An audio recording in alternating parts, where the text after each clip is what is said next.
tó para ilé àjàfẹ́sì tó pèrò ọ̀nà ṣebí lábẹ́ ọ̀run yìí náà ni kẹsẹ̀ járí ètò tó gbọ̀ngbọ́n lábẹ́ ọ̀run fìtílà ètò tó ń tàn mọ́lẹ̀ fún tó ṣọ̀kù lábẹ́ ọ̀run kàkà àtẹ̀dá ń fojú ẹ̀dá rí ìṣẹ̀lẹ̀ abàmì tó já jìnnìjìnnì bolẹ̀ àmọ̀ṣe hùn ọ̀rọ̀ tó ń ṣe dúníyàn ní ààrin lábẹ́ ọ̀run kàyéfì àṣírí ńlá ọ̀rọ̀ gbòrògìrì yàgbóyàjú ètò lábẹ́ ọ̀run ajagun mọ́fìsìbọn ṣe ètò ọ̀gbẹ́yìn ìkùlé mọyé odò tó kù lọ́kàn ifá tó mi gbogbo ìlú tìtì kó lè yé wa pé ayé ń bẹ èèyàn wà ṣẹ́gun àdìsá yín ti wà ń kalẹ̀ o lórí ètò yìí láti máa tukọ̀ rẹ̀ tó lábẹ́ ọ̀run ohun tá a torí lábẹ́ ọ̀run kò ní rèé o àgbọ̀gbárímú àwòkọ ha lákọlákọ ní gbígbóná fẹlifẹli ẹgbàá.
Strange but true. Yeah, they do worry. Mani can you to money? Maya can you to maya? Egbe, báyìí lẹ́yìn ẹni tí ń ṣòótọ́. Abíamọ bọ̀dá gbọ̀rọ̀gbọ̀rọ̀. Mo yíká ọ̀tún o. Mo yíká òsì. wọ́n bá búrúrú báyìí wọ́n mọ̀. Jẹ́ kí eku ó ké bí eku, jẹ́ kí gbogbo ẹyẹ náà ó ké bí ẹyẹ, jẹ́ kí àwọn ọmọ èèyàn náà ká lè máa fọhùn kàṣà bí èèyàn báyìí.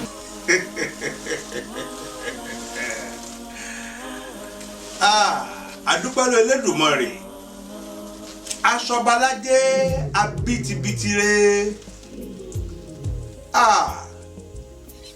Ọ̀pọ̀ òjò lọ́rọ̀ tilẹ̀ ti fi mú, ọ̀pọ̀ omi ló gba abẹ́ afárá kọjá. Wọ́n ń pàṣàmà lórí ògbólógbòó lè torí kọjá. Ọpẹ́ ni fún Olúwa wípé èmi àtẹ̀yin àtúnjọ wẹ̀kún rẹ̀ já, àtúnjọ fojú kanra wa ní ayọ̀ àti àlàáfíà. Ẹ ń pé àmọ̀tí lọ́jọ́ méjì jọ mẹ́ta ìgbà báyìí ra ẹni sí náà ni àákìra ẹni. Kódà bí n bá kí í ní Merry Christmas Happy New Year kò tí ì léèwọ̀. Ibi àkọ́kọ́ tèmi pẹ̀lú yóò fojú kanra rèé ní ìkànnì alágbára ńlá yìí Lábẹ́ Ọ̀run TV tó milẹ̀ tí Elédùmarè ní kó máa milẹ̀ káàkiri àgbálá ayé. Ṣe bí àkọ́kọ́ tá a fojú kanra wa ní ọdún tuntun yìí rèé 2019. tó bí mo ti ṣe ń kí yín tí mò ń kí ara mi gbogbo akátapátá káàkiri àgbálá ayé pé a kó àmójúbà ọdún tuntun. Bẹ́ẹ̀ náà ni mò ń fi àdúrà ńlá tì í gẹ́gẹ́ bí ìṣe mi ní ìbẹ̀rẹ̀ ọdún báyìí wípé ṣe rí gbogbo ohun tí a jọ lẹ́sìn níre ní ayọ̀ ní ìbùkún tí ọwọ́ wa ò bá àbọ́tọ́bá tí ọ̀bá tó ẹ wò ó bí ìgbọ̀n méke bá ń ṣe báyìí ní Elédùmarè yóò kó gbogbo ẹ̀ lé a lọ́wọ́ lọ́dún tuntun yìí. Wọ́n wá lẹ́ ń bá banú rò dandan ní kó ọmọ bí wọ́n ti ṣe dúpẹ́ torí kò sí ẹnìkan ṣoṣo tí Elédùmarè ò ṣe fún. Awù ebe mi rèé ebe iná rèé àlàáfíà táyọ̀ tọ́pẹ́ ó tó dùnnú ó tó káyíká ọ̀tún káyíká òsì fún Elédùmarè láì mọye ìgbà gẹ́gẹ́ bí ìṣe tèmi tí kìí ṣe ìṣe ẹnìkọ̀ọ̀kan. Ọpẹ́ ni f'Olúwa. Ṣé ẹ wá rí gbogbo ire ìbùkún ayọ̀ àṣeyọrí àtẹ̀yìntẹ̀ mọ̀ àtẹ̀yìn tó ṣe é fojú rí tí ò ṣe é fojú rí tá a jọ kó bìbà látinú ògbólógbò 2018 tó rí kọjá lọ́hùn wọ inú 2019 yìí bàbá bẹ́ẹ̀ dàdúrà ńlá àṣìbílà ní ọjà rẹ̀ láṣẹ Elédùmarè tó dá ayé àti ọ̀run èjìdé ìtayé ẹ̀gàn ọ̀rọ̀ tẹ̀tẹ̀ pátápátá ọláporogodo ọba bàbá mi àlàfúfú gbò gbogbo àwọn tí mo kà á lẹ́wọ̀n wọ̀nyí ní ìdílé tẹ́ fojú rí tẹ́ fojú rí ìdíbàjẹ́ kéré bí orí abẹ́rẹ́ báyìí kò ní wọ̀ kankan bẹ̀ kódà kò ní pẹ̀lẹ́ bí ti wù kọ́ mọ́ ànímọ́ ní ti gbèrègún ìgbà alẹ́ ò lè sí àwo lé ó pèlé ààbò Elédùmarè náà yóò dájú lórí ọmọ aya ọkọ ẹbí ọ̀rẹ́ àti aládùúgbò pàpà ní pàtàkì jùlọ gbogbo ẹ̀yin tí a jọ ń gbádùn ètò Lábẹ́ Ọ̀run yìí káàkiri àgbáláyé àtẹ̀yin tẹ́ ń fìmọ̀ràn ràn wá lọ́wọ́ àti ẹ̀yin tẹ́ ń fi àkíyèsí yín ràn wá lọ́wọ́ àti ẹ̀yin tẹ́ ń fi owó yín gbé wa nígbọ̀wọ́ àti ẹ̀yin tí tó tẹ́ẹ̀tì ẹ̀ ráàyè wó gan pàpà ṣùgbọ́n tọkàn yín bẹ́ńbẹ́ gbogbo yín pátá ni mo ṣe àdúrà yìí fún o ǹjẹ́ wọ́n ní tipẹ́tipẹ́ báyìí tí ìwà Ìgbòho mọ́rí náà ni àdúrà yìí yóò mọ ẹnìkọ̀ọ̀kan wa. Gbogbo tí a bá tún ta tá ń béèrè fún gbogbo ẹ̀ ní ọmọ yí bí òkòtó òkun ní ọmọ dé bí òkòtó òkun ní ọdún 2019 yìí. Àní jẹ́bàjẹ́ àní rí ń gbé sọnù kárí ibi ọmọ torí pé aṣọdúnmọ́dún náà láwo aṣọdúnmọ́dún aṣọròmọ́rò náà ní àwọ̀ aṣọròmọ́rò tá a bá gbálé tá a bá gbà tàtà báyìí àtàn náà ni àádarí ẹ̀ sí. Ǹjẹ́ gbogbo ibi àti àlùsì ìjákulẹ̀ àti ẹ̀gàn gbogbo àti ìdìbàjẹ́ tí èṣù ti mú wa yẹ ẹnìkọ̀ọ̀kan wa tá a mọ̀ tá a mọ̀ tá a fojú rí ó digbó réréréréréré o Elédùmarè ó bá wa gbá gbogbo ẹ̀ dànù pátápátá. Gbogbo ogun tí adániwáyé ti wá ṣẹ́ fún èmi àti ẹ̀yin àtọmọ àtaya àtọkọ àtẹbí àtọ̀rẹ́ àtàládùúgbò àti gbogbo ẹni bí lè kàn tó lè kàn wá àní gbúrò rẹ̀ mọ́ o láṣẹ Ọlọ́run ọba aṣẹ́gun. Torí wípé bí mo ti ṣe jókòó yìí o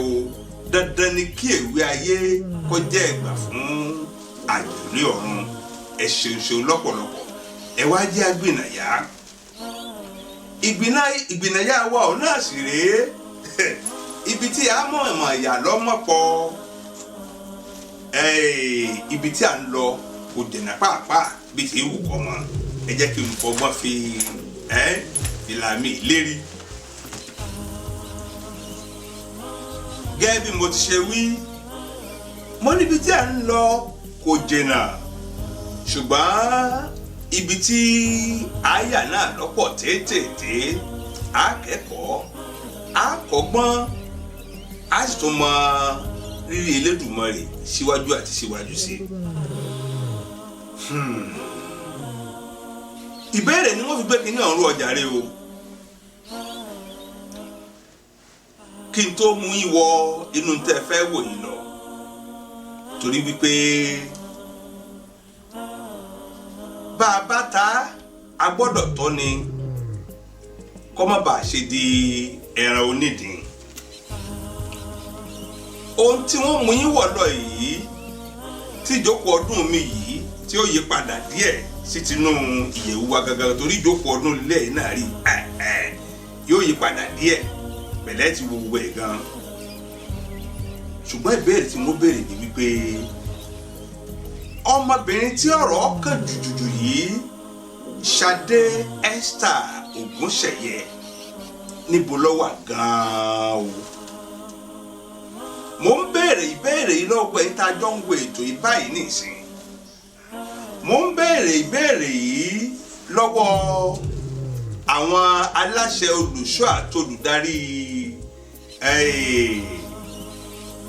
Genesis Celestial Church of Christ tó wà ní Alákùkọ nílùú Èkó torí pé ohun tá a jọ wò yìí kò sí bá a ṣe fẹ́ péré ajá tá a ní péré ìkòkò tá a fi ṣe é. Ohun tó ṣẹlẹ̀ tí Ṣadé Esther Ògúnṣẹ̀yẹ yìí inú ṣọ́ọ̀ṣì yìí ló ti ṣẹlẹ̀ sí. Kò ìṣẹ̀ṣẹ̀ ṣẹlẹ̀ ń gbọ́ ó sì ṣẹlẹ̀ tó àwọn aláṣẹ ìgbìmọ̀ ṣọ́ọ̀ṣì yìí bẹ́ẹ̀ náà ó ṣe wò ó wọ́n gbìyànjú ṣùgbọ́n bí náà bá tán láṣọ ẹ̀jẹ̀ náà ò ní tán lè kánná. Ntí èmi àti àwọn aláṣẹ ìjọ fi ẹnu kò sí nígbà náà ni wípé ìkíní wọ́n láwọn ti ràn Ṣadé lọ́wọ́ dé èbúté kan ṣùgbọ́n ó ṣẹ́kù síbi tọ́pọ̀ ṣùgbọ́n táwọn bá rí àwọn ó tún ràn lọ́wọ́ síwájú àti síwájú sí torí pé agbára àwọn ka ìbà àwọn tẹ̀ ẹ́ ní ti ìnáwó ṣùgbọ́n àwọn ò rí. Mo fi béèrè lẹ́ẹ̀kan wípé ibo wa ni Ṣadé wá wà báyìí ní ìsinyìí o. Mo ti gbé oníṣẹ́ rán lọ sí ṣọ́ọ̀ṣì yìí láìpẹ́ yìí wọn ò gbọ́rọ̀ kankan. Mo tún fi lẹ́tà tí a kọ lórí Yahoo Messenger mo fi ránṣẹ́ sí ṣọ́ọ̀ṣì yìí n ò gbọ́rọ̀ kankan mo fẹ́ fi sán ṣòkòtò mọ́dì báyìí ní ìsìn wípé kíkú bẹ̀rẹ̀ lọ gbogbo ayé àti ìjọ Genesis Celestial Church of Christ ní alákọ̀ọ́kọ́ pé ǹjẹ́ ẹ wá fojú kan Ṣadé bí bẹ́ẹ̀ bá fojú kan lẹ́yìn ìgbà tẹ́ ẹ wá sọ́dọ̀ mi hùn tí gbogbo èèyàn ó tún wò yìí ìgbésẹ̀ wo lẹ gbé ìrànwọ́ lọ́wọ́ wo lẹ ti ṣe fún un mo fẹ́ mọ̀ ibi tí ọ̀rọ̀ dé dúró torí bá a bá ní àkàní ìsìn kíní ọmọ tí ń gbẹnu lé ọdún 2 sí 3 bí ọba tiẹ̀ tí ì dé o ibo lọ̀rọ̀ dé dúró mo fẹ́ mọ̀ ṣùgbọ́n láti lè bá àrùn gbọ́ lọ́wọ́ láti dáhùn ìbéèrè mi pé ibo ni Ṣadé wà Ṣadé Esther ìrìn àjò ń rè. Ṣẹ́gun Àdìsáadé ọ̀gágun ìrírí ayé màdé o nílé lóko lódò ìrírí lágbà ẹ̀wà kọ́gbọ́n o ohun ojú ti rí o ẹnu ló lè sọ.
ilé ìsìn ni à ń lọ báyìí o ṣe pé à ń lọ bá àwọn kankan jọ́sìn o ṣùgbọ́n ohun tá a pè ní ìrírí ayé lábẹ́ ọ̀run yìí ǹjẹ́ ẹ mọ̀ wípé kò sẹ́nì kankan tó yọ ọ́ lẹ̀ àtẹni ìṣẹ̀mí àtẹni tí ọ̀ṣẹ̀mí àtòdídì ìlú àtọ́ba ìlú torí pé àgbékalẹ̀ Elédùmarè ni abẹ́ àkóso Elédùmarè sì ni ayé àti ọ̀run àti gbogbo tí ń bẹ nínú rẹ̀ wà. èmi kàn jẹ́ atọ́kùn lásánlásán ni o atọ́kùn lásánlásán lèmi o kò sóhun tí mo já mọ́ lórí ètò yìí ju atọ́kùn náà lọ. olóòtú àgbà pátápátá gan-an ọ̀nbẹ ní sàgbó ọ̀hún lọ. ilé ìsìn Celestial Church of Christ tí ń bẹ ní Alákùkọ nílùú Èkó la máa ń lọ. kí ló ṣẹlẹ̀ ń bẹ̀? ẹ má gbàgbé kì í ṣe pé ètò yìí wà láti fi bà ẹnikẹ́ni lójú jẹ́ ṣùgbọ́n àwọn òpó mẹ́ta tí ètò yìí dì mú tó di ètò yìí mú jàre ẹ má gbàgbé wọn. àwọn náà ni kì í jẹ́ ká wọ́ tún wò sí láti fi ọ̀rọ̀ sáfẹ́fẹ́ tá a bá ti rí àrígbámú rẹ̀. Ṣadé Ògúnlẹ́yẹ ni ọmọ tí ọ̀rọ̀ yìí kàn jẹ́ mọ̀gbà ló sì ké wá bá wa.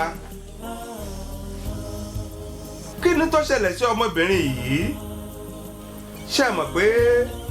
nínú irú ìjọ tí mo dákọ fún yín yìí àbí nínú ìjọ Kérúbù Séráfò, yàtọ̀ fún pé wọ́n ní aṣọ tí wọ́n máa ń wọ̀, aṣọ Kérúbù yàtọ̀ sí ti sẹ̀lẹ̀, ṣùgbọ́n aṣọ funfun náà méjèèjì máa wọ̀. ìyàtọ̀ kan tó tún wà láàrin wọn ni wípé àwọn kan máa wọ bàtà, àwọn kan yìí wọ bàtà, bó ti yé mi mọ́nu. ṣùgbọ́n nǹkan kan pa àwọn méjèèjì tó pọ̀ yàtọ̀ fún aṣọ funfun, ó ní wípé lóòrèkóòrè wọn a máa lọ nínú ẹ̀mí ọlọ́jọ́ mẹ́ta, ọlọ́jọ́ méje, ológun ọjọ́, wọn bóyá olóṣù kan wà,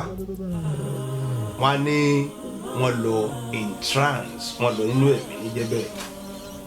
irú ń tó ṣẹlẹ̀ sí Ṣadé gan-an rèé o.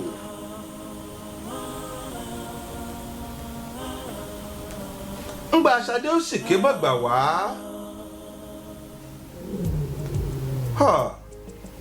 mọ̀gbà náà lálẹ́ pé nítorí wípé ó gán fi ẹ̀rí ẹnu ara rẹ̀ kún wípé ilé ìjọsìn wọn ti gbìyànjú fóun, kódà ńgbà tọ́rọ̀ ìṣẹ̀lẹ̀ olùṣọ́ ilé ìjọsìn gangan ò sí nítòsí. ọ̀rọ̀ ṣe wá rí báyìí, ẹ má gbàgbé lẹ́yìn ìgbà kan rí bóyá nínú fídíò tó kọjá mo wí fún yín pé ìgbọràn ṣẹ̀jú ẹbọ lọ o, ó sì dára púpọ̀ rọrùn kí èèyàn gbọ́ ohun tí ẹni tó bá ní nǹkan gangan bó bá ṣe ní kí wọn ó ṣe. gẹ́gẹ́ bí ọ̀rọ̀ ẹnu Ṣadé yìí nígbà tó wà nínú ẹ̀ nítorí wọ́n máa pọn táwọn bá ń wí lẹ̀, ó ní wọn kọ́ lẹ̀ tó ń sọ wípé nígbà tó wọn bá sọ̀kalẹ̀ mi ẹ mọ̀ ṣayẹyẹ fóun, torí ẹni wọn bá ṣayẹyẹ fún oríṣiríṣi ìkunra olóòórùn ni wọ́n dàlú lára tí wọ́n pè ní perfume àbí lọ́fíńdà lẹ́ẹ̀pẹ́. òun náà lóun ọ̀mọ̀gbà tó ń sọ kínní yìí ó ṣe gbẹ́nu ẹ̀mí lọ́wọ́, ṣùgbọ́n wọ́n máa ń kọ́ tí wọ́n bá ń wí, wọ́n máa bá wọn kọ́ lẹ̀, torí ìgbà wọn bá padà dé káà náà ó lè ka tí wọ́n wí àti lédè míì àti ní èdè tààràtààrà. bóun ló ṣe wá jẹ́ tí wọ́n fi wá dá kínní yìí kọjá. Ṣadé rè but true. Ṣadé Esther Ogunṣe. ẹ tọ́ ọmọdé mélòó? 30 years. ẹ bá sọ sókè, ẹ bá sọ sókè sẹ́yìn. 30 years. 30 years. afẹ́kẹ́ ìṣẹ̀lẹ̀ fún wa nípa ìṣẹ̀lẹ̀ tó ṣẹlẹ̀ sí. mo lọ sínú ẹ̀mí nínú Church Genesis Celestial. so ìgbà tí mo dé lọ ní ẹ̀mí fún ọjọ́ méje, wọ́n ní òkújọ́ kẹrin mo ti ń complain pé kọ́ má ṣàríyá fún mi, tí màlẹ́kà bá fẹ́ sọ̀kalẹ̀ kọ́ má ṣàríyá títí nígbà tó fẹ́ di ọ̀la kí n sọ̀kalẹ̀ wọ́n ní mo tún pariwo again pé mi ò fàríyá o, mi ò fẹ́ lọ́fíńdà o. ṣùgbọ́n tó máa jẹ́ last day tí mo lọ wẹ̀ tí mo dé fúnra mi, mo ojú mi ti là nígbà yẹn, mo tún fúnra mi ti pé Elijah ẹni kan náà àwọn òṣìṣẹ́ Olúwa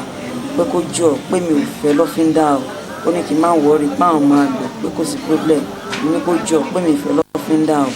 pé àríyá tẹ́lẹ̀ fẹ́ ṣe pé mi ò fẹ́ gan, ó ní kò pọ̀ sí pé mo ti ń sọ náà láti lẹ̀ pé kí mi ò fàríyá pé ṣùgbọ́n kò pọ̀ síbi kì í má ṣe lẹ́nu ó dáa iṣẹ́ àjọ. ṣùgbọ́n ìgbà tí mo dẹ̀ máa ṣe wọ́n ti sọ mí kalẹ̀, wọ́n ti jẹ èso, ara mi ti bẹ́tà díẹ̀, gbàtó máa di alẹ́ tọ́dẹ̀ máa wẹ̀ fún mi pé kán ṣàríyá fún mi wọ́n ṣe mú mi wọlé báyìí kò pẹ́ tán da lọ́fíńdà lé mi lórí ó wá jẹ́ kí lọ́fíńdà yẹn wẹ́ẹ̀tì gbogbo ara mi gan mi mọ́ bí tí iná ti là wá látẹ̀yìn àyà tí máa báyìí mo fàyà gba iná ni mo ṣubú sínú ẹ̀ mo kàn bẹ̀rẹ̀ sí yí nínú ẹ̀ ní mi ò rẹ́nikẹ́ni wá rescue mi mo kàn rí pé iná yẹn ń jó mi gan. gẹ́gẹ́ bí àfikún kẹ́tọ́ lọ jìnnà ṣé bí ẹlẹ́mìí bá lọ sínú ẹ̀mí ọ̀rọ̀ tó bá sọ lẹ̀ ó máa wà fún àkọlẹ̀ tí wọ́n máa táwọn èèyàn máa ń tẹ̀lé lórí tí wọ́n wá fọ́lù àsọ tẹ́lẹ̀ tẹ́yìn sọ́lẹ̀ pé kí wọ́n máa lo nǹkan báyìí fún yín kó máa ṣe wọ́n tẹ̀ á padà lo nǹkan yẹn fún yín kí ló fà á tí wọ́n fi fọ́lù ẹ̀. kò yé mi o torí mo sọ ọ́ sí kò yé mi o. ṣé lọ́fíńdà tó ń bù sí lára yẹn pàtó dé ara yín ẹ̀yin gan ẹ̀ fílẹ̀ bíi ọ̀yá bíi petrol àbí kerosene àbí nǹkan. lọ́fíńdà ọ̀nà láàmì wọ́n dà sí lára mi dẹ̀ wet mi ò feel bákan bọ́ bí iná ṣe dáhùn lára mi ni òye mi. yóò yé yín ok nígbà tí ìṣẹ̀lẹ̀ yìí ṣẹlẹ̀ àwọn ìgbésẹ̀ wo ni àwọn olórí ìjọ yẹn wọ́n ṣe. kẹsẹ̀kẹsẹ̀ náà ti gbé mi lọ sí hospital wọ́n dẹ̀ ti náwó wọ́n gbé mi lọ general hospital private wọ́n náwó ṣùgbọ́n gbogbo ẹ̀ ń ṣe ni ọrùn mi sì kì pọ̀ mọ́ àyà mi mi ò lè yí ọrùn mi lè wọ̀ tún mi lè wò sí wọ́n dẹ̀ ṣe ní pé sọ́jú iná ṣì máa ní ṣùgbọ́n bí wọ́n torí pé wọ́n ti ná owó rẹpẹtẹ ìkanra ẹ̀ ló ṣì ń ṣe wọ́n dẹ̀ ní pé kémi náà lọ wá ẹni tó máa bá mi ṣe àbáwọn ò lọ private hospital kankan láti lọ ṣe ìnáwó kankan mú pé kí n dúró dìgbà tí lásùt bá máa ṣe lásùt láti láti ẹ̀dálẹ̀ sí lọ lásùt wọ́n kàn ní kí n wálé ní wá lọ́la inú ìnira ni mo dẹ̀ wà ojoojúmọ́ ni ara máa ní mí lára máa ta mí ojoojúmọ́ ni mo máa ń sunkún tí orí kékeré bá mú mi báyìí nira ni. ẹ ṣe ìṣẹ̀lẹ̀ tó ṣẹlẹ̀ sí yìí ó ti tó gbà wo tó ṣẹlẹ̀. ó ti ṣẹlẹ̀ láti early of July. last year. bẹ́ẹ̀ni. ǹjẹ́ nígbà tí wọ́n gbé lọ sí hospital fún ìtọ́jú ńgbà yẹn àwọn nǹkan wo ni wọ́n kọ fún yín pé kẹ́ máa lò pé kẹ́ máa ṣe bóyá pé kí ni màá fi kí ọ̀ sáyè. àwọn oògùn tó kọ fún wa nígbà tó ń gbé mi lọ lásùt wọ́n ti rà fún mi wọ́n ń rà fún mi ìgbà tó yá náà dédé stop náà tó rà mọ́ wákàtí mi ò rí oògùn kankan mọ́ ni mo kàn dé ń ra àwọn pain reliever fúnra nígbà tára bá ti lè mí. kí lórúkọ ṣọ́ọ̀ṣì yẹn. Genesis Model Parish Celestial. eré àwọn olówà. Dálẹ́mọ̀ Alákùkọ. Dálẹ́mọ̀ Alákùkọ. kí ni nǹkan tí wọ́n fẹ́ kọ́ ọmọ ìdí àṣẹ fún tẹ̀síwá sí lábẹ́ ọ̀run. ọjọ́ kan ràn mí lọ́wọ́ kán bá mi bẹ̀ wọ́n kán jọ lóòótọ́ wọ́n ti gbìyànjú ká má parọ́ wọ́n ti gbìyànjú gan-an ṣùgbọ́n èmi wò pé kó má jẹ́ pé àwọn èèyàn ló ń kọ́ wọn sí mi táwọn fẹ́ fi ràn mí lọ́wọ́ torí olùṣọ́ kì í ṣe èèyàn bẹ́ẹ̀ kán jọ kán bá mi bẹ̀ wọ́n kán ràn mí lọ́wọ́ kán mú mi kúrò ní position tí mo wà inú ìnira ni mo wà lójoojúmọ́ ni mò ń fowó re po ebi á máa pa mí gan epo ni máa fún máa rà òṣèlú ìrànlọ́wọ́ kò sí bàbá kò sí ìyá olú ọkọ tẹ́bí mi gan rí ṣe sí ọjọ́ ọkọ ṣàánú mi ọba mi bẹ̀rẹ̀ lè ṣe ọkọ jọ. sábàáníkà wo ẹni darapọ̀ mọ́jọ yín sìn àti máa tó bí ọdún bíi mélòó tẹ̀sán pẹ̀lú wọn. mo ti fi gbà kan ló bí ọdún 2-3 pẹ̀lú wọn ní tí mo tún fi lọ mo yẹ tún padà wá nìkan bíi before last year. ọlọ́run fún lálàáfíà ẹ má sunkún. ìjọba mi bẹ̀ olùṣọ́ ẹjọ́ kan ràn mí lọ́wọ́ pé àwọn èèyàn olùṣọ́ ìṣèyàn báyìí àwọn èèyàn ló kọ́ wọn sí mi ẹjọ́ bá mi bẹ̀ wọ́n o. ọ̀rọ̀ lẹ́sìn gbọ́ lẹ́nu Ṣadéhùn Ṣadé Ògúnṣẹ̀yẹ ọ̀rọ̀ lẹ́sìn gbọ́ lẹ́nu rẹ̀ a ti wá ṣerú èyí sí o ṣé àìgbọràn lọ́fà yìí ni àbí kákà sọ pé sábàbí ọmọ ṣe o òun gan sì fi ẹnu ara rẹ̀ sọ wípé àwọn ilé ìjọsìn tí a pè ní Genesis yìí pé wọ́n ti gbìyànjú ó tún sọ láàrin kan bẹ́ẹ̀ mi náà bá wò dáadáa o wípé òun tiẹ̀ ti fìgbà kan lọ rí fún bí ọdún 2-3 kó o tó tún padà wá darapọ̀ mọ́ wọn ń bẹ̀. àmọ́ tó tún fi padà wá síbẹ̀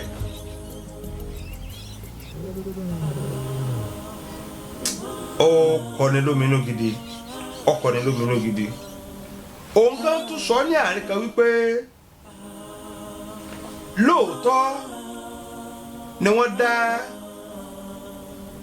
ohun tó ń sọ nínú ẹ̀mí pé kí wọ́n má ṣe ayẹyẹ fóun lóòótọ́ ni wọ́n dá kọjá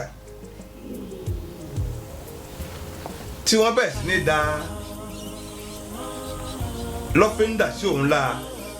ṣé ẹ sì mọ̀ pé gbogbo pàfíùmù tá à ń wíwọ̀n wọ̀nyí àwọn nǹkan tó lè gbiná ni wọ́n fi ṣe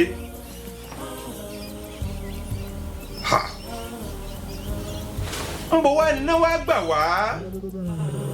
àbí epo mọ́tò gan pàpà tọ́jẹ́ pé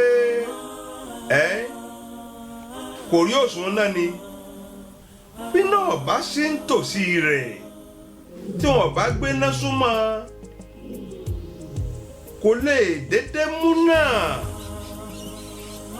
ṣé ẹ ti rí àwọn nǹkan tí mò ń pè ní kàyéfì báyìí o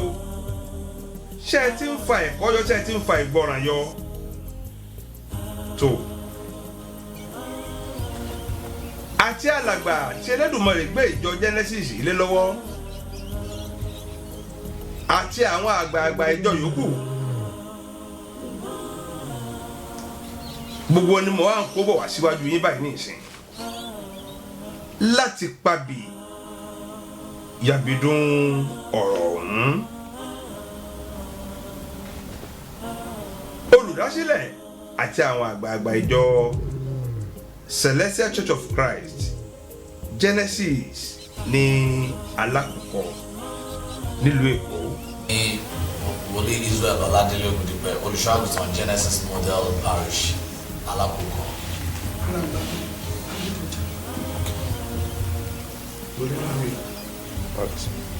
Senior Evangelist John Aroye. You sir. Senior Evangelist Miguel. All from Genesis Parish. All right. Lọ́jọ́ tọ́rọ̀ yìí ṣẹlẹ̀ àwọn ló wà ní gangan olùṣọ́ ò sí nílé ẹ̀yin wà nílé bẹ́ẹ̀ ṣàlàyé fún wa bẹ́ẹ̀ gbọ́ bẹ́ẹ̀ látọ̀dọ̀ fún. Ní on 11 of July. Okay. Ó lọ sínú ẹ̀mí that on 11 yẹn gangan. Ìyẹn Ṣadé yìí o. Yes, ó lọ ní ẹ̀mí on the 6th of July. So nígbà tó di on 11 that was Wednesday. Ó ní pé ká gbàdúrà fún un pé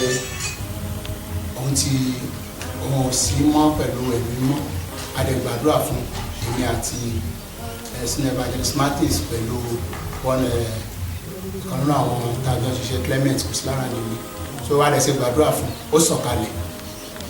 ó lóun fẹ́ jẹun wọn lọ ra àmàlà fún ó jẹ àmàlà ní alẹ́ ẹjọ́ yẹn that was Wednesday on the 11th. Gbà tó di on the 12th ní àárọ̀ wọ́n pọ̀ custard fún òmù níjọ mímọ́dé ní tàbá fẹ́ sọ̀yàn kalẹ̀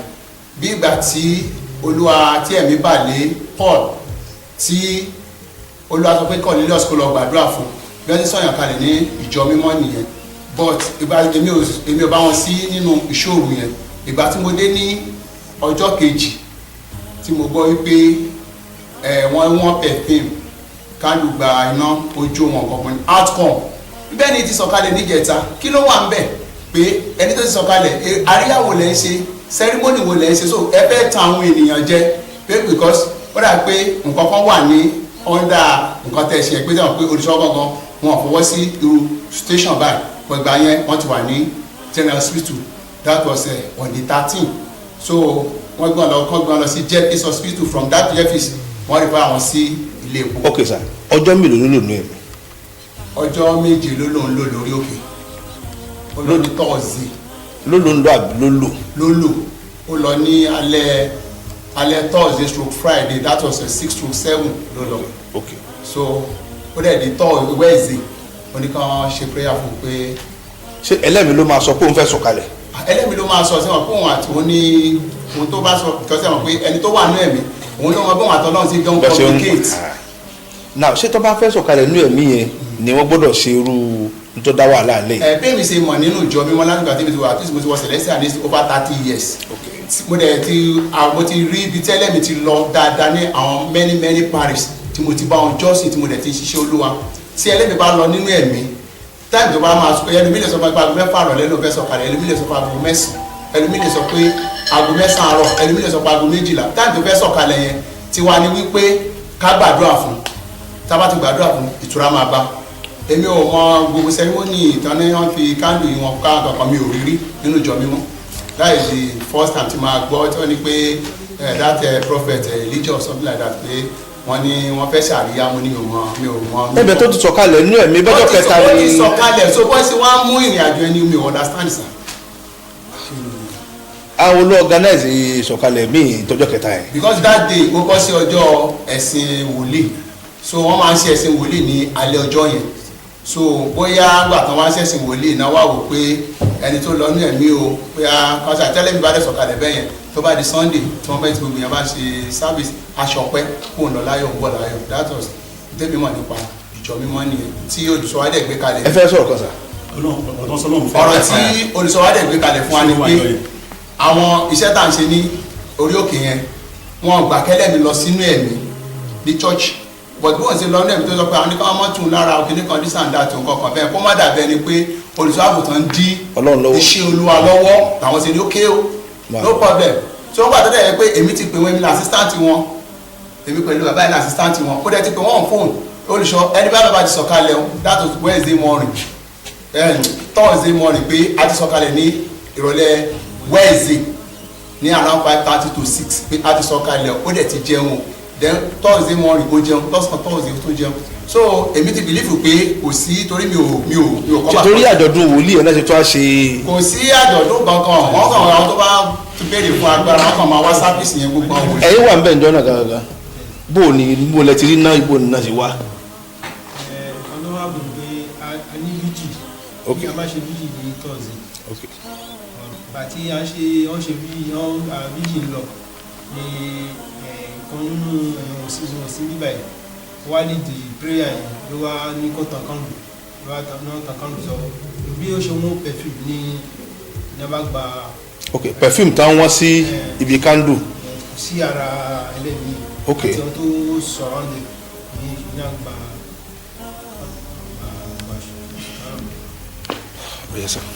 ohun tó ṣẹlẹ̀ níjọ́ yẹn ni wípé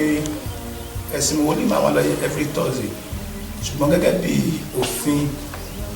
bí wòlíì bá lọ sórí òkè ọjọ́ keje nítorí pé akínkàn chọ́ọ̀chì ọba gòkè nítorí pé ó lè ti jẹun ṣùgbọ́n láti ọjọ́ Friday la máa bẹ̀rẹ̀ sí kà títí tí ó jẹ́ gbọ́dọ̀ sọ̀rọ̀ kalẹ̀ ní Thursday wọ́n ní kan tó ṣẹlẹ̀ ní pé lẹ́yìn ìgbà tó ti sọ pé òun fẹ́ sọ̀kalẹ̀ níjọ́ Wednesday yẹn tí wọ́n ti sọ fún yín pé tí wọ́n ti sọ̀kalẹ̀ gẹ́gẹ́ bí wòlíì dàlẹ́mí lọ́ba wípé nígbà tó ti sọ̀kalẹ̀ ń sìn gbogbo èèyàn ló mọ̀gbà tó gòkè at least Thursday ló yẹ kí ó sọ̀kalẹ̀ Olúwa sọ fún mi pé nǹkan tó ṣẹlẹ̀ ní pé a sì lè ṣe àríyá fóun kó má dàbẹ̀ nípa òun kọ́ sọ̀kalẹ̀ ní ọjọ́ yẹn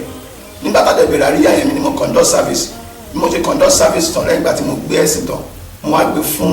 wòlíì kan ní ara wa náà pé kó náà kó preach so bí a ṣe preach tán lẹ́yìn ìgbà tó preach tán tó kọ àríyá nítorí pé a máa ń pín ni wọ́n wá gbé fún wòlíì èyí tí ó fọ́n odò wọn perfume yẹn gbọ́dọ̀ dẹ̀ ṣẹlẹ̀ ní pé lẹ́yìn ìgbà tó wọ́n perfume yẹn kò yẹ pé ó dáná sí iná ti wà lẹ́yìn ìgbà tí wọ́n wẹ̀ perfume ni wọ́n wá tètè tọ́ kándù yẹn nígbà tí wọ́n tọ́ kándù yẹn mo rò wípé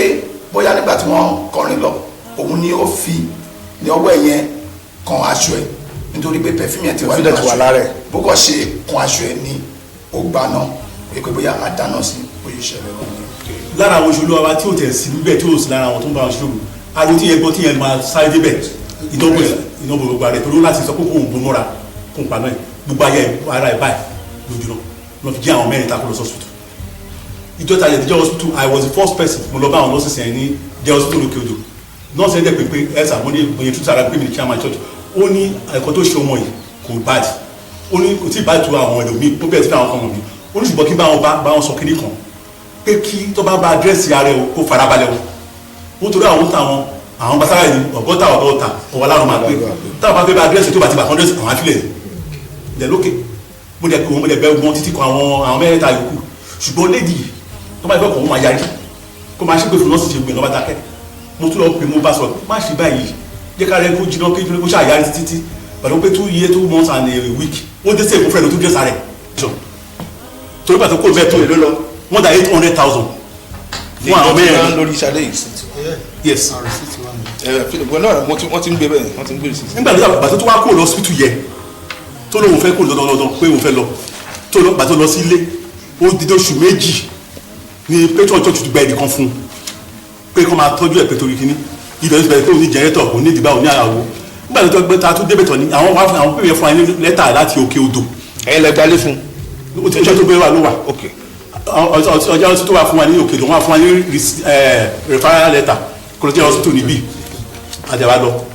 the first period tá a kọ́ lọ ó kéjọ àrùndó ìdè àná 20,000 torí àmàchátà mọ́tò yìí mọ́tò tó dé sí àmàchátà. lọ́rọ̀ kan the church has done. Exactly. Even the issue pé kó bẹ̀rẹ̀ sí gba owó what now happen was àwọn assassin ìjọ tó dé báyìí wọ́n kó 10,000 fún after 3 days orí ebi ń pa òun ṣe kíríkan ó gbé rẹ̀ wá sí church ó sì gba rẹ̀ wọ́n á kò ní ṣáájú why are you doing like this mo lókè what I will do mo ní mi ti gba approval lọ́wọ́ olùṣọ́ pé but I know and chairman of the church because máa sọ fún wọn understand pẹ̀lú mi mo ní from today every Sunday this man will come to your house with 5,000 naira every week so that in a month at least 20,000 naira kò fi máa manager rẹ̀ lẹ́yìn àárín à ń gbé gàrí lọ à ń gbé rice lọ tá a ṣe fún. ẹ náà wà lé lọ́jọ́ yẹn. mo wà ní sàn. ẹ kà fi. ohun tó bó ṣe rí jọ yẹn nǹkan sọ bíbí mi pé bó ṣe jọ ẹ̀sìn wòlíì wọn sọ pé wọn fẹ́ẹ́ sọ kalẹ̀ lẹ́nu orúkọ ti sọ tẹ́lẹ̀ ó ti jẹun àtijọ́ ń ṣeré so èmi wá fún ẹ̀sìn wòlíì ni kì í ṣe pé bóyá wọ́n ní ìsọ̀kalẹ̀ ẹlẹ́mi wá bẹ́ẹ̀ àfìgbà tó di òru lárí tó kó ìbọ̀sẹ̀ sọ́wọ́ àdẹ̀ṣerú ẹ̀rí pé kọ́ máa ní wọ́n ṣe wọ́n máa kó ìbọ̀sẹ̀ sọ́wọ́ wọ́n bá tanná wọ́n ti mú àwọn ladies kan gbogbo wọn tanná kò dẹ̀ dọ́ra gẹ́gẹ́ bí àgbàlagbà wọ́n sá kàwọ́ pọ̀ yìí wọ́n ń tẹ̀lé wọn ṣùgbọ́n bó ṣe ń jó bó ṣe ń ṣe nígbà pé perfume yẹn ti pọ̀ lára wọn ìmọ́lẹ̀ tó tán ẹ̀mí ló gbé mọ́ra nǹkan tó fà wà lálẹ́. ẹ̀yin ò sí lé gbogbo ọ̀rọ̀ yìí torí wọ́n pè yín ni mò ń gbọ́ títí dàsìkò tá a wá dúró yìí ó di èèyàn Ṣadé mélòó tẹ̀ ẹ̀ ti rí ní gbogbo wàhálà yìí. ìgbà tí mo rí èèyàn Ṣadé ó jẹ́ ìgbà tí kíní ẹ̀ ti fẹ́ di nǹkan tó ti fẹ́ sọ di kọ́ńfìyàn jẹun àbí kọ́ máa threaten èèyàn nígbà olórúkọ olókìkí ọkọ mo gbọ́ pé oríṣi àwọn èèyàn ń tì ìdí tí mo dẹ̀ ṣe ìjọ ta máa rí àwọn èèyàn Ṣadé ẹ̀ẹ̀kan ni mo rí wọn bọ́ ìgbà tí ọ̀rọ̀ yìí ṣẹlẹ̀ ó dàbí ìgbà tí gbogbo èèyàn tó ń wò mí lé tí máa sọ fún pé tí wọ́n bá pè é lórí program tọ́wọ́ ẹ̀ bá mọ̀ wá àwọn èèyàn tó ń wò lé àbáwọn èèyàn tó máa gbọ́ wọn ń ṣe òmùgọ̀ wọn mọ bọ́rọ̀ ṣe lọ lóòótọ́ mi ò sí lé mo dẹ̀ mọ̀ wípé mo ń rárá àtà lọ́wọ́ tí mi ti ẹ̀ mọ̀ rí talkless of èèyàn tí mo kàn gbọ́ pé ní accident ìgbà tí wọ́n á sọ̀rọ̀ ẹ̀ mọ́ àpè gbogbo mo ní àtìlẹ̀ ni mo ti sọ wípé gbogbo àwọn nǹkan tó wà outdated àwọn nǹkan àtijọ́ yìí ẹ má go near it ní church wa a kì í lọ sódò a kì í lọ ságijù everybody mọ̀ yẹn Genesis pé a ṣe gbogbo yẹn kò ń ṣe a kì í ṣe iṣẹ́ oríta mẹ́ta àbí kankan mo dẹ̀ ń gbà kan lọ sórí òkè àwọn èèyàn kan máa ń fẹ́ pé bóyá mo sọ pé mi ni mo pé ni mo ṣe ń sọ bẹ́ẹ̀ irọ́ Nàìjíríà ti dorí kodò èṣù ti wọnú ayé ti wọnú èṣù ó lè mú yàn lọ sódò kó lọ wẹ̀ fún tọ́sìn aṣọ white kẹrin ó ní í ṣe pẹ̀lú uniformity bẹ́ẹ̀ nìkan náà wọ aṣọ white bó kúrò ńbẹ̀ bó jẹ́ jẹ́ lòun wá dà síbẹ̀ wọn náà wà láṣọ white kan náà àbí kéèyàn lọ ságejù lọ gbàdúrà nínú gbó Jésù sọ pé ó rán ọ̀rọ̀ rẹ̀ ó dẹ̀ mú ọ lára dá Psalm 107:20 nǹkan tẹ́ fẹ́ lọ ṣe anywhere let us do it here kí gbogbo ojú rí ìyanu tó bá fẹ́ ṣẹlẹ̀ kó ṣẹlẹ̀ lẹ́sẹ̀kẹsẹ̀ òun ni blame tí mo gbélé wọn lórí pé ṣé kò tán yín ọ̀pọ̀lọpọ̀ yọ̀dẹ̀ ló ní ilé iṣẹ́ tó jẹ́ pé àwọn ọmọọṣẹ́ wọn náwọn ọgbọ́n àlùmọ̀kọ́rọ́ yé lábẹ́lẹ̀ tó máa fẹ́ fi ṣe nǹkan tí mo fi blame wọn jọ yẹn pé ó possible jẹ́ àwọn àpàdé àlùdé Ọlọ́run ìpè tèmi dẹ̀ mọ̀ wípé ìgbà tó ti jẹun kí lẹ tó wá sọ pé ẹ̀ ń ṣèsọ̀kalẹ̀ fún but bí o lè èèyàn ti lákàtà lọ́nà ká tó wá fàbọ̀ fẹ́ dìyẹ ni mo sọ pé ìgbà tó lọ sí private hospital mo ní private hospital mo ti mọ̀ bó ṣe máa dirú nǹkan báyìí because béèyàn bá ṣe ń ga sí ní kéèyàn máa expect àdánwò oríṣiríṣi béèyàn bá ṣe ń ga sí èèyàn mọ̀ pọ́tà máa pọ̀ but èèyàn mọ̀ gbọ́dọ̀ fàyílẹ̀ fọ́tà láti yọ mo ní mo ti mọ̀ bó máa dé báyìí ẹ má dúró sí private hospital owó yẹn kọ́ ló jẹ́ problem but ẹ jẹ́ kó ní ọwọ́ ìjọba nínú that is government general hospital mi ò bá wọn lọ èmi kàn sọ pé because gbogbo ọlọ́jọ́kọ̀ yìí mi ò kí ń dá sówó church mi ò ń ṣe olùṣọ́ tó bá wọn ka wo church mi ò ń bá wọn kà tied to anything church I'm not part because èmi kọ́ ni mo dá sẹ̀lẹ̀ lẹ̀ ọlọ́run kan pè mí síbẹ̀ ni but àìmọ̀ yẹn kọ́ ni máa sọ pé àwọn nǹkan ti wà outdated àwọn nǹkan ti wà barbaric don't go there no more let us ẹ jẹ́ ká grow àwọn èèyàn nínú ọ̀rọ̀ Ọlọ́run let us get them rooted in the word of God miracle tó bá fẹ́ ṣẹlẹ̀ jẹ́ kó ṣẹlẹ̀ lójú èèyàn doing what is on the contrary àwọn èèyàn ṣú lè gbàbẹ̀ lo opportunity òun ni irú ọmọ tí ìnájú ẹ̀kọ́ dẹ́ ṣòwò nìkan àwọn mẹ́rin ni but nǹkan tó dùn mí bẹ́ẹ̀ ni pé gbogbo àwọn family àwọn mẹ́ta tó kù wọ́n wá hospital yìí kò sí gbogbo church wa we are over 2,000 in the church close to 3,000 every member church wa ló lọ kí wọ́n bẹ̀ á dẹ̀ gba ìwọ̀n èèyàn síbẹ̀ èmi ò lọ because ẹni tó bá ti ní ṣe pẹ̀lú owó church mi ò bá wọn dá sí kémi preach kí n gbàdúrà ni because mi ò lè ní àṣẹ tààràtàrà náà pa lórí gbogbo àwọn bàbá yìí because èmi kọ́ ni mo dá celestial lẹ̀ nǹkan kan dẹ̀wà tó dẹ̀ ń pè ní celestial ní parochial committee àwọn committee ẹ̀ náà láṣẹ ìwọ̀n wọn fẹ́ láṣẹ gan lórí olùṣọ́ but àwọn kan mi wà tí ma sọ pé kí ni mi fẹ́ nìyẹn wọ́n lè wọ́n ọmọdé mi kò ní gbọ́ sí wa lẹ́nu but at times àwọn míì lè torí ẹ̀ sọ pé àwọn ò bá mi ṣe mọ́ but instead of that we are still growing ìgbà tí kíní ìwà ṣẹlẹ̀ tí wọ́n ti ń di pé à ń náwó lọ hospital títí Ṣadé fi wà lọ hospital fún oṣù méjì àbóṣù mẹ́ta àárín family ẹ̀ kankan àwọn family tó kù àárín wọn nígbà tá a ti wá ná tó up to 800,000 àwọn méjì tó kù àwọn mẹ́ta tó kù wọ́n ti kúrò ó wá kó òun nìkan àwọn nọ́ọ̀sì ẹ̀ wá sọ pé ní general hospital wọ́n wá sọ wípé òun ni ò jẹ́ country tẹ̀ ní kíní yẹn ṣe fẹ́ so wọ́n á ní kán máa wò yẹn kán ṣàjẹká rẹ̀ wá òkè òun nìkan ó wá náà fẹ́ kúrò lọ́sibítù wọ́n á pe patron church wa náà kàwé adẹ̀ náà tó kàwé church kan even àwọn tó jẹ́ doctors wípé ó náà fẹ́ kúrò lọ́sibítù surely jẹ́ kó ṣe undertaking pẹ̀lú àwọn family ẹ̀ kó fẹ́ kúrò lọ́sibítù I am not part of the board kò sí nǹkan tó máa ṣẹlẹ̀ pẹ̀lú àwọn ọmọ ẹ̀yà bẹ́ẹ̀ níbo ni wọ́n máa pè lórí even kó tiẹ̀ má sí ń bẹ̀ ó gbọ́dọ̀ sọ tiẹ̀ so patron wa sọ pé ok tó bá náà fẹ́ kúrò lọ́sibítù kó máa lọlé wọ́n tún gba èèyàn fún wọ́n san owó fẹ́ nìyẹn 10,000 naira every week ilé tó wá wà yẹn ó wá di pé ó pè wọ́n wá ní pé wọ́n máa gbé wá fún check up ó máa ní òtútù ó ń gbóná mọ́ mọ́tò tó ní AC la máa gbà kí n mọ̀ ní kí n ti máa record gbogbo event every minute ìjọta gbé lọ sí ti but èmi ò rò wípé èmi kàn bílẹ̀ pé èèyàn ṣàn lọ láàrin títì tí nǹkan ṣẹlẹ̀ sí kò dẹ̀ ní lọ mú èèyàn ilé tó yà sí adé tó ń báyàn ṣiṣẹ́ tọmọṣẹ́ ṣiṣẹ́ tí kòkó ṣẹlẹ̀ sí tó lásìlẹ̀ kò dẹ̀ sọ pé dandan kọ́ gáwọn lọ tálé tó máa fi ṣe mẹ́wàá mi ò rí lè ní anybody lọ́mọṣẹ́ gbogbo àjọ ń gbàdúrà pọ̀ ni so ìgbà tí wọ́n á ti bẹ̀ wọ́n á ní kọ́ máa stop owó yẹn mo máa ń sign pé kọ́ máa release owó yẹn gbogbo list yẹn ló wà lọ́wọ́ wọn yẹn ìyẹn nìkan documentary evidence yẹn nìkan la ní tó wà nílẹ̀ mo dẹ̀ sọ pé gbogbo yẹn I'm not part of it ẹ̀yin tẹ́ ẹ̀ release owó ni 5,000 mo tún ní kọ́ máa fún every week ó wà ní pé léde kéèkàn ráwọn èèyàn kankan wá Genesis ti lórúkọ jù bẹ́ẹ̀ lọ báwo lọmọ yẹn ṣe máa jóná above all mo kàn ráwọn onípépà àwọn yẹn náà wá mo ṣe interview mo bẹ̀rẹ̀ sí ní lórí internet àwọn èèyàn bẹ̀rẹ̀ sí ní comment àwọn kan sọ dáadáa àwọn kan ní wọ́n ṣe ń ṣe ni wọ́n fẹ́ lónìí and I call this guy this lady I said kí ló fẹ́ gain nínú kínní á ní wọ́n ti ní àwọn èèyàn ni mo tún lọ sí àdúgbò wọn náà landlord wọ́n fẹ́ wá bá wa jà wọ́n ní sọ ma ti wá sí church wa máa gba camera máa ń fọ́ wọn lórí I said nothing of such happened it is the issue of money and we are releasing our money we have spent over 800,000 we have the receipt kò ń ṣe receipt ìjọba receipt general hospital ni ìgbà táwọn yẹn wá oríṣiríṣi èèyàn ó yá wá pé òun fẹ́ tẹlifíṣàn òun fẹ́ fan òun fẹ́ DVD torí pé òun máa ń ronú mo ní tó bá fẹ́ generator wọ́n gbé generator lọ wọ́n gbé fan wọ́n gbé lọ fún ẹni tó jẹ́ kí iná yẹn jó mo ní ìwọ náà lọ máa dúró tì àwọn ẹ̀yin lè wà nonchalant you was very careless ẹ dẹ̀ mọ̀ pé èmi bó ti ẹjọ́ ọmọdé mo fi àṣẹ lílẹ̀ ẹ dẹ̀ rò pé ẹ̀yin ò lè bá wọn wí nìyẹn ẹ̀yin lè máa fèsì ẹ̀ a tún lọ sí àdúgbò àwọn landlord gbà táwọn yẹn rí receipt náà dákẹ́ wọ́n ní kò tiẹ̀ sọ wípé à ń fún wọn lẹ́nìfẹ̀ẹ́ ẹnìkan náà ti rí lẹ́gbẹ̀ẹ́ títì tó ti ń fi ike tọrọ owó wọ́n sọ pé we give you 5,000 every week why must you go begging because anybody that orúkọ aṣọ yìí ó wà important Celestial Church everybody mọ church yìí the church is well represented àti kó àbùkù bá gbogbo àwọn tó ń wo sultana yìí you cannot just decide lórí wípé o fẹ́ lọ ṣe operation without the involvement of your parents need to be involved in it now we have spent over 800,000 close to 1 million naira and it's as if we have not done anything at all gbogbo àwọn tó ń gba ọ̀rọ̀ dẹlẹ́rù wọ́n ti wo èèyàn ni mo máa ń lọ bá ní mo ṣàlàyé fún tán ok ó wà ní fẹ́ ṣe operation nìyẹn mo ní mi ò rí family ẹ̀ẹ̀kan ni mo rí family ẹ̀ rí ẹ̀gbọ́n ẹ̀ tí mo dẹ̀ rí ìgbà táwọn yẹn ó sọ pé ọmọ Ìjẹ̀bú ni ẹ ìgbà táwọn yẹn máa yọjú wọn náà máa bẹ́ẹ̀kúta ni wọ́n mo ní well I'm from Ẹ̀gbá I'm an Ẹ̀gbá man too Ẹ̀gbá òkè jara wọn yọ mo rí bí àbúrò mi àwọn tó kù tí náà jó àwọn ara wọn ti jiná wọn ti padà sí church ìwọ nìkan mo á débẹ̀ ní àdúgbò yẹn jọ mo á ní àwọn ọ̀nà àkíwá wò tó adálẹ̀ mo ní every week lọ́ máa wò mo ní ṣe ká gba ilé fún sí area church the language tó sọ jáde ó jẹ́ kí n fà sẹ́yìn ó ní tóun bá ti máa save mo á wò pé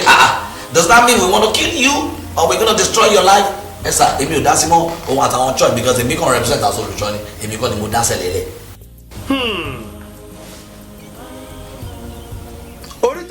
wá rèé o tí wọ́n pé ìmọ̀ á dààmú àlejò lọ́pọ̀lọpọ̀ ìgbà. Ṣadé lórí bó ṣe rí ní ìsìn báyìí sì kọ́ ló ṣe rí kó tó lọ nínú ẹ̀mí. A ti ṣe wá fẹ́ perí ajá tá a ní máa perí ìkòkò tá a fi ṣe é. Ẹ̀dúró náà ká tiẹ̀ wá wípé owó tí wọ́n wípé Ṣadé ò nílò yìí láti ṣe iṣẹ́ abẹ tí wọ́n pè ní plastic surgery fún. Ká tiẹ̀ sọ pé owó ọ̀hún wá wà gan-an, ǹjẹ́ ojú àpá máa jọ ojú ara mọ́? Rárá, kò lè rí bẹ́ẹ̀. Odò wo láwọn adà ọ̀run lásìngbà náà? Ẹ wá wo ìlàkàkà Sátánì nínú agbo mímọ́. Ẹ wá wo ìwà àtiṣe ẹni ẹ̀kọ́ ni nínú léèsì. Àbálájọ tá a ṣe rí kánú gbẹ́dìgá wípé nígbà tí àwọn ọmọ Ọlọ́run gan péjọ Sátánì gan ń bẹ pẹ̀lú wọn. A ti wá ṣèyí sí Olódùmarè.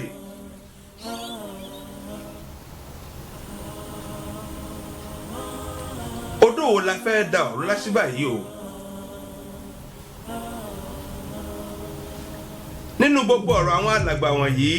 àti olùdásílẹ̀ ìjọ yìí bí ẹni pé ipa ti pin ni.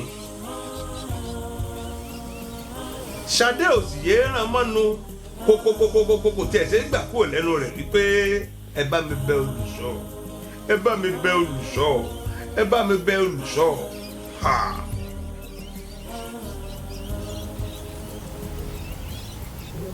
Ọ̀rọ̀ tó lágbára díẹ̀ ni o, ó sì kọni lóminú. Nítorí náà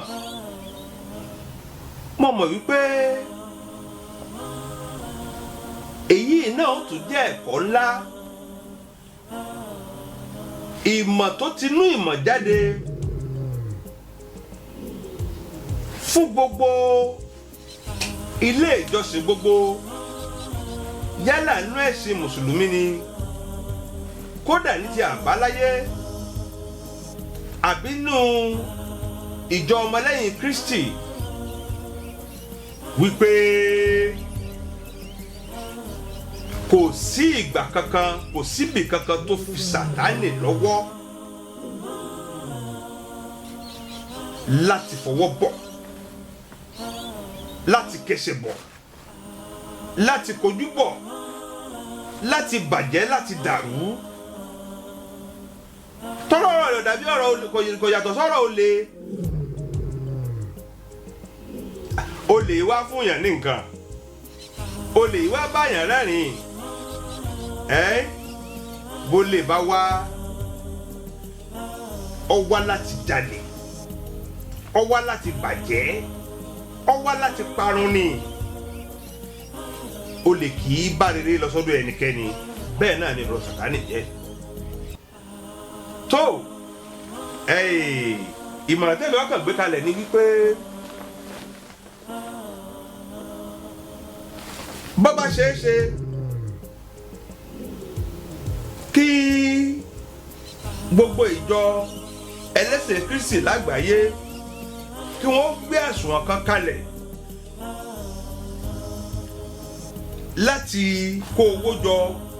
kí ara Ṣadé ó tiẹ̀ lè padà bọ́ kò tó lójú àpá náà ò lè dojú ara mọ́. Bẹ́ẹ̀yàn báyìí ti fẹ̀ jù, wá já sọ wípé gbogbo ìjọ ṣẹlẹ̀ lágbàáyé ká gbárùkù ti ìjọ Genesis yìí, nítorí wípé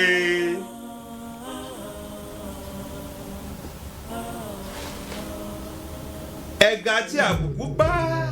ọ̀rẹ́ mi kọ̀ọ̀kan mi ha ha ha ajẹ́ wípé ọ̀rẹ́ tàǹfòfò ọ̀rẹ́ òfegè ọ̀rẹ́ ojú lásán lẹ́jọ́ jẹ́ síra yín ni kí Elédùmarè kó ṣàánú fún gbogbo wa ṣùgbọ́n o ìgbọ́ràn ọ̀sán ju ẹ̀bọ̀ lọ. ó yẹ gbogbo ayé ìṣàmì ẹ̀ kó lọ́wọ́ bá wọ́n pa ọ̀gágun ìrírí ayé fún wa o Chief Ṣẹ́gun Àdìsá. Factual entertainment program on Nigerian television today, Lábẹ́. tó o láti jọ wòye o orí ìbéèrè mi náà mo sì pàpà wá wípé ibo ni Ṣadé Esther Ògúnlẹ̀yẹ wà ẹ má gbàgbé ìbéèrè wà fún gbogbo wa pátá tàjọ ń wètò káàkiri àgbáláyé ó wá tún wà ní pàtàkì jùlọ fún àwọn èèyàn Ṣadé Ògúnlẹ̀yẹ kódà ó tún gbé ìjọ Genesis Celestial Church of Christ ní Alákùkọ lẹ́kọ̀ọ́ ó gbé àwọn náà rò mo fẹ́ mọ ibi tí ọ̀rọ̀ dé dúró gan bẹ́ẹ̀mi ti ṣe é wí fún yín àti Kàmílà ò lè àfẹnibá sàṣọ pé dandan òun fẹ́ rí mi lójúkorojú tó àjẹ́ pé ibi tí iṣẹ́ bá gbé mi dé lónà wà nù ṣùgbọ́n láti kára wa lá adániwáyé ti sọ ayédèrú ọ̀nà méjì ni ó sì rọrùn pàpà jẹ̀kọ́ lọ bẹ́ẹ̀ bá lo ímeèlì wa couragemedia63@yahoo.com ẹ lo whatsapp nọ́mbà wa kì í ṣàjòjì sí yín ní ẹ tó ń kọ ṣùgbọ́n o ẹ fi +234 kẹ́ ẹ fi síwájú ẹ̀ +234 810 5093714 ọ̀tán ẹ mọ̀ wá gbàgbé o ṣe àwọn pé tá a bá kọ lẹ́tà tá a kọ ọkọ ẹni sí tá a fi àdírẹ́sì ibi tí ń lọ sí ṣe àwọn pé lẹ́tà irúfẹ́ lẹ́tà bẹ́ẹ̀ òfo ìjọ kejì ọjà là á pẹ̀lú lẹ́tà bẹ́ẹ̀ torí pé yóò sọnù pé ráúráú ni nítorí náà ẹ jẹ́ kí n mọ ọkọ yín àti ibi tí ẹ ti ń kàn mí là ìbá ṣe email lẹ́nu ìbá ṣe whatsapp tẹ́ ẹ bá ti lè fi whatsapp nọ́mbà wọn tẹ́ ẹ fi sí orí fóònù títí yín dandan ni kẹ́ ẹ rí èmi ò gbéra mi pamọ́ Ṣẹ́gun Àdìsá lèmi jẹ́ ẹ rojú mi ń bẹ̀ ẹ rokọ mi ń bẹ̀ ẹ rí babalábí ọ̀run ń bẹ̀ kí wọ́n á lóde tẹ̀yìn ń gbéra yín pamọ́ síbẹ̀ yọ Yorùbá náà lásọ wípé ọwọ́ tí ò sunwọ̀n ní gbàgbé àgbádá tó ẹ jẹ́ àṣebáwọn wọ́n mọ̀ retí yín wọ́n mọ̀ retí àbọ̀ láti ìjọ Genesis náà pàápàá àti lọ́dọ̀ gbọ́ pátápátá kárí ayé ẹ náà ti rí ń tó ṣẹlẹ̀ sí ọmọ yìí ẹ̀kọ́ ńlá ni fún gbogbo èèyàn ẹ̀kọ́ ńlá ni fún gbogbo ìjọ tí ọ̀rọ̀ wọn bá ti jẹ mọ́ wípé èèyàn ń lọ nú ẹ̀mí lẹ́yìn ọjọ́ díẹ̀ ó ń sọ̀kalẹ̀ ní inú ẹ̀mí kí Elédùmarè kí wọ́n jẹ́ kí aburú kankan ó yíwọ ọ̀rọ̀ ẹnìkọ̀ọ̀kan wa bá a ṣe fi ayọ̀ wọnú ọdún yìí àwàjá tí ọlọ́kọ̀ wa mi àlàjá tí ọlọ́kọ̀ la mi náà ní àlá láṣẹ Èdùmàrè gbogbo ibi àti àlùsí tí ń bẹ́nu ọdún yìí o bí bá ń lọ níwájú àwọn ò ní bá bí ń bọ̀ lẹ́yìn kò ní bá wa lápàtún lápàsí wa àní gbúrò rẹ̀ torí wípé àwọn ogun ọ̀run làwọn máa rí ní gbogbo ìgbà léwájú lẹ́yìn lápàtún lápàsí ibi àwọn ogun ọ̀run bá sì dúró sí dandan ni kí èṣù ẹni ẹ̀kọ́ kó jìnnà sí ibẹ̀ tẹfẹ́tẹfẹ́ ṣùgbọ́n o ẹ̀yin náà ẹ má gbàgbé torí pé ẹni tí Ẹlẹ́dùmarè ọba rọ̀gbà yìí ká tí ó sùn mọ́ òun náà ó ṣèfẹ́ rẹ ó bí ti ìwù kọ́ mọ́ oníkùn ló sì mọ̀ká gbogbo ohun tí ẹ̀yin náà bá ń ṣe tèmi náà bá ń ṣe tó lè mú kí Ẹlẹ́dùmarè ó jìnnà sí wa ẹjẹ́ àwawọ́ ẹ̀ bá bọ̀lẹ̀ pátápátá ká fi ṣe New Year resolution ní ọdún tá a wọ̀ yìí ẹ rí wípé pẹ́kípẹ́kí báyìí ni àdániwáyé ó sùn mọ́ wa tẹfẹ́tẹfẹ́ náà ni Sátánì ẹni ẹ̀kọ́ yóò wá jìnnà sí wa ire gbogbo yóò wá máa jẹ́ tiwa ní gbogbo ìgbà mo dúpẹ́ pẹ́ òkun ẹ̀ṣọ̀ṣọ̀ lọ́pọ̀lọpọ̀ ọdún ayọ̀ ọdún ìdùnnú náà ni a máa ṣe o ẹ jẹ́ kí n máa fi eléyìí ṣe lọ fún ti àkókò yìí gbogbo ẹ̀ tẹ́ ẹ̀ ràn wá lọ́wọ́ tẹ́ tún fẹ́ ràn wá lọ́wọ́ tó àrètí yín mo sọ wípé Elédùmarè yóò máa bù sí àpò ẹnìkọ̀ọ̀kan wa bóńdé fúyànù a ní ìpàdé ayọ̀mí láṣẹ Ọlọ́run ọba ẹ̀ṣẹ̀ lọ́pọ̀lọpọ̀ Ṣẹ́gun Àdìsá dúpẹ́ pẹ́ òkun lórúkọ gbogbo àwọn ikọ̀ mi pátápátá tá a panupọ̀ pè ní Lábẹ́ Ọ̀run TVT ẹ̀ṣẹ̀ lọ́pọ̀lọpọ̀ iwájú lọ́pàá ibi tí gbogbo wa yóò máa rí sí onígbàgbà ẹ̀ṣẹ̀.